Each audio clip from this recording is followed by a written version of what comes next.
our objective in coming to Elbasan was really just to give people a chance to hear about God, and specifically about Jesus, because this was an atheistic country.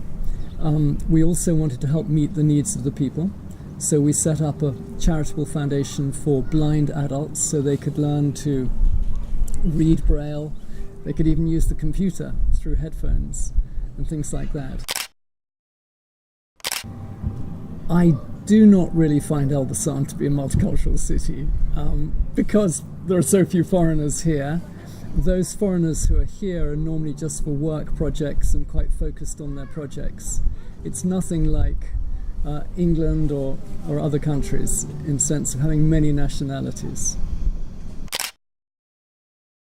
I think the big issue in terms of migration and the refugee crisis is refugees look for somewhere safe to land. They want somewhere where they'll be supported and helped.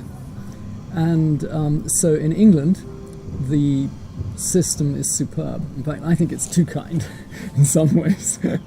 But that's not to say refugees need help. I'm not against that.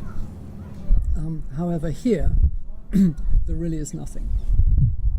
There's no social services system to speak of. There's a tiny one, but it doesn't have a big impact on Albanian culture. And I think most refugees and migrants want to get through Albania to a more, well, friendly is the wrong word, because actually Albanian people are very friendly, very hospitable.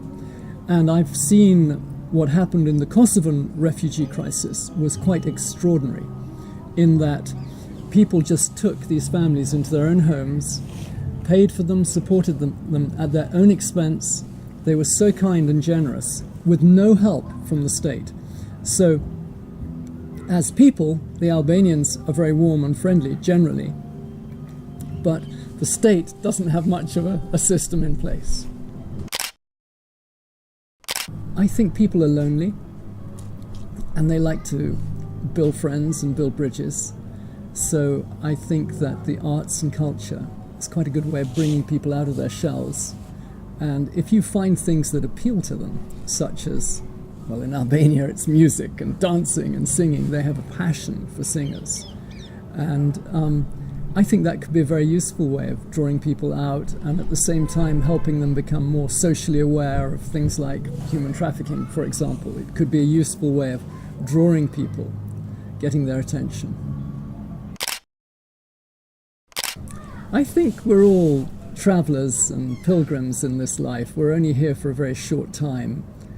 And I think the book that I base my life on is the Bible, and the Bible places a very high priority on looking after the refugee and what they call the stranger or the foreigner. Because I believe inside each of us we're looking for love. And I've tried to find love in some of the wrong places, and really it was only when I found the love of God that's when my life changed and began to have meaning. So I think, it's been said all you need is love, but actually I think it begins with all you need is to know that you're loved, and then you can love. That's one of the principles I've learned from the Bible. And so perhaps what we're all looking for is love, but I think the key, the secret to finding love is to find God. Because the Bible says that He is love, and He's amazing, and He really is the answer to all these problems and struggles that the world is facing.